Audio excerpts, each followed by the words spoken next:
Oke, hari ini kita akan membahas mengenai sifat-sifat operasi hitung, khususnya pada penjumlahan bilangan bulat. Kita langsung saja. Sifat-sifat operasi hitung penjumlahan pada bilangan bulat. Yang pertama, sifat komutatif. Agar lebih jelas dan mudah dipahami, kita akan langsung menuju contoh. Tentukan apakah A. 3 ditambah 4 menghasilkan jawaban yang sama dengan 4 ditambah 3. Lalu bagian B, apakah negatif 10 ditambah 11 memiliki jawaban yang sama dengan 11 ditambah negatif 10? Kita akan bahas satu persatu. Yang pertama, atau bagian A, kita akan membuktikan 3 ditambah 4 sama dengan 4 ditambah 3. Atau dengan kata lain, 3 ditambah 4 menghasilkan jawaban yang sama dengan 4 ditambah 3. Untuk membuktikannya, kita harus menghitung hasil dari kedua ruas. Ruas kiri, misalkan kita dapatkan 3 ditambah 4, lalu ruas kanannya 4 ditambah 3. Jika kedua ruas menghasilkan jawaban yang sama, maka operasi hitung penjumlahan antar bilangan positif berlaku sifat komutatif. Oke, kita akan membuktikan bahwa 3 ditambah 4 sama dengan 4 ditambah 3. Kita hitung dulu bagian atau ruas kiri, yakni 3 ditambah 4, hasilnya 7. Lalu 4 ditambah 3, hasilnya 7 juga. Karena kedua ruas menghasilkan jawaban yang sama, maka pernyataan 3 ditambah 4 sama dengan 4 ditambah 3 bernilai benar dan berlaku sifat komutatif.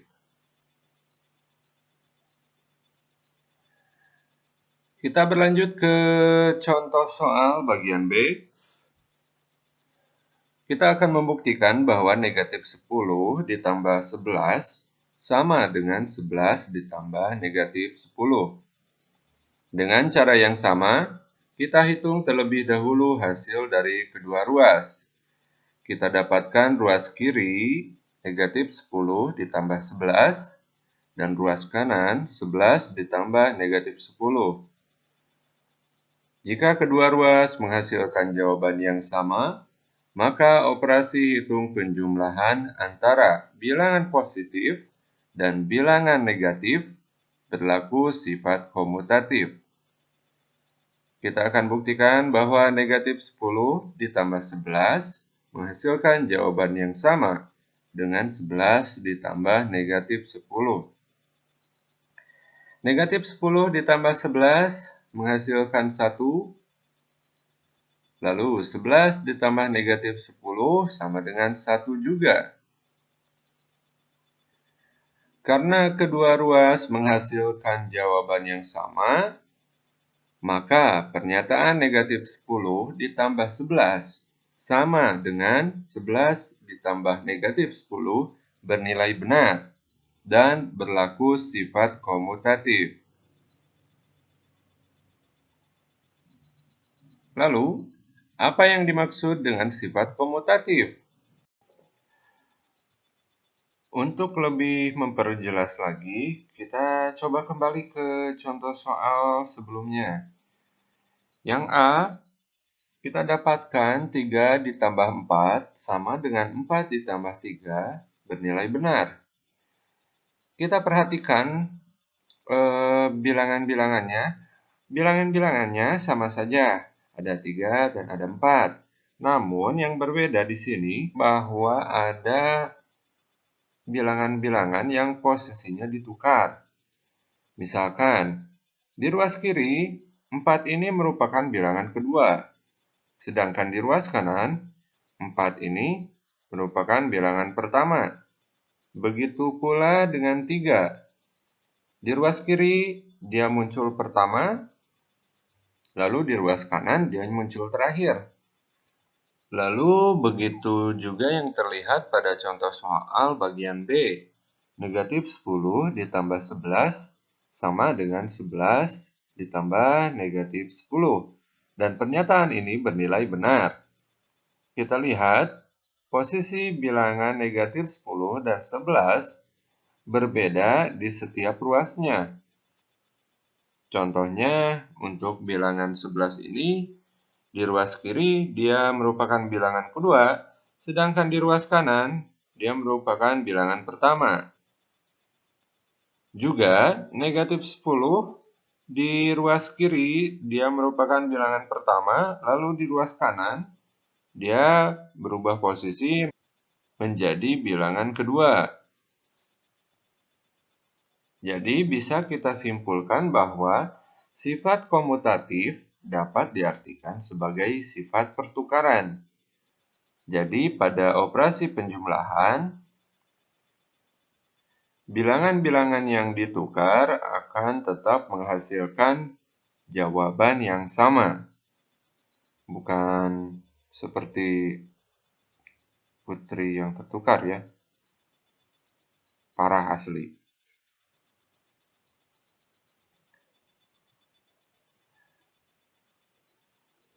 Lalu kita lanjut ke sifat kedua, yakni sifat asosiatif. Kita langsung ke contoh. Tentukan apakah A 3 ditambah 4 ditambah 5 sama dengan 3 ditambah 4 ditambah 5. Lalu bagian B, negatif 10 ditambah 11 ditambah 12 sama dengan negatif 10 ditambah 11 ditambah 12.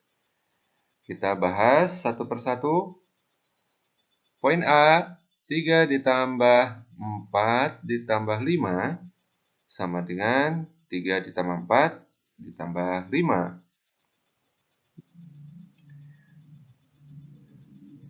Untuk membuktikannya, kita harus menghitung hasil dari kedua ruas. Jika kedua ruas menghasilkan jawaban yang sama, maka operasi hitung penjumlahan antar bilangan positif berlaku sifat asosiatif. Perhatikan, di antara tiga bilangan berikut ada perhitungan yang harus diprioritaskan, yakni 4 ditambah 5 pada ruas kiri. Sedangkan di ruas kanan, bilangan-bilangan yang harus diprioritaskan perhitungannya adalah 3 ditambah 4, lalu terakhir ditambah 5.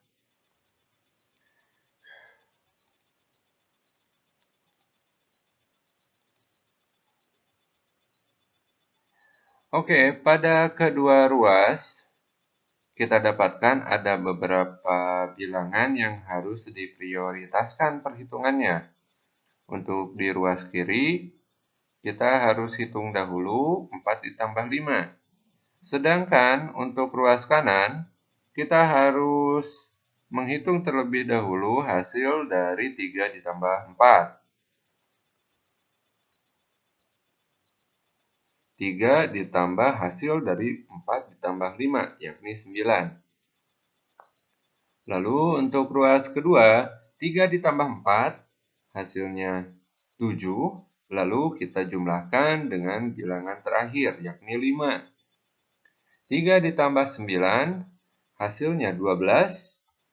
Lalu 7 ditambah 5, hasilnya sama, 12.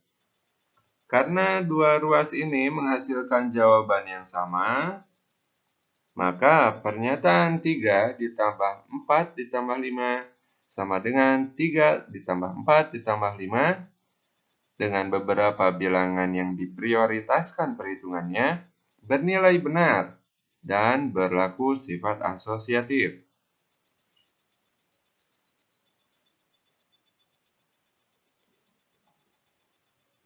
Kita lanjut ke contoh soal B. Menggunakan cara yang sama, kita hitung terlebih dahulu hasil dari kedua ruas. Jika kedua ruas menghasilkan jawaban yang sama, maka operasi hitung penjumlahan antara bilangan positif dan bilangan negatif berlaku sifat asosiatif. Pada ruas kiri, bilangan yang harus diprioritaskan perhitungannya adalah negatif 10 ditambah 11. Sedangkan pada ruas kanan, bilangan-bilangan yang harus diprioritaskan perhitungannya adalah 11 ditambah 12.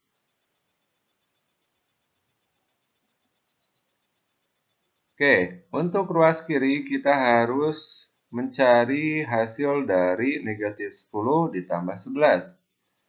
Lalu dijumlahkan dengan bilangan terakhir, yakni 12. Oke, untuk negatif 10 ditambah 11, hasilnya 1. Lalu dijumlahkan dengan bilangan terakhir pada ruas kiri, yakni 12. Sekarang kita beralih ke ruas kanan. Negatif 10 ditambah 11 ditambah 12. Maka kita hitung dahulu hasil dari 11 ditambah 12. Lalu kita dapatkan negatif 10 ditambah hasil dari perhitungan 11 ditambah 12, yakni 23. 1 ditambah 12 pada ruas kiri menghasilkan jawaban 13. Lalu untuk ruas kanan, negatif 10 ditambah 23 hasilnya 13 juga. Karena kedua ruas menghasilkan jawaban yang sama, maka pernyataan negatif 10 ditambah 11 ditambah 12 sama dengan negatif 10 ditambah 11 ditambah 12 bernilai benar dan berlaku sifat asosiatif.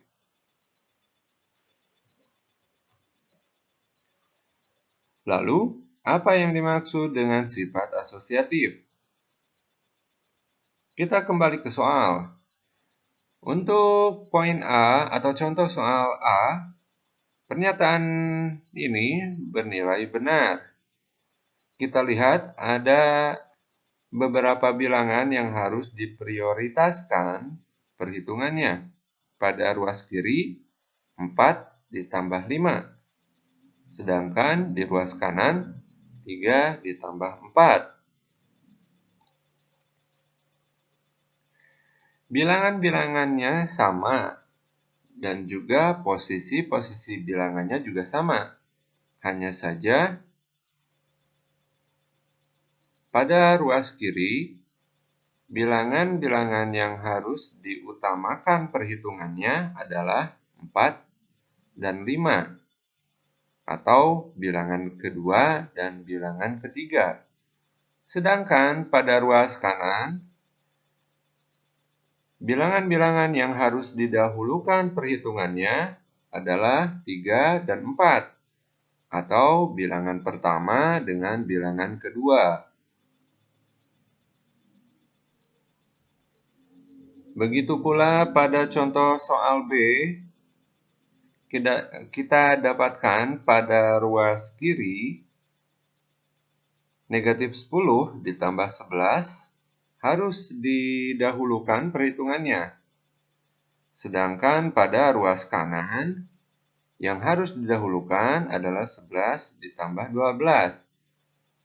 Pada ruas kiri, bilangan pertama dan bilangan kedua harus didahulukan perhitungannya, sedangkan pada ruas kanan, bilangan kedua dan bilangan ketiga lah yang harus didahulukan perhitungannya.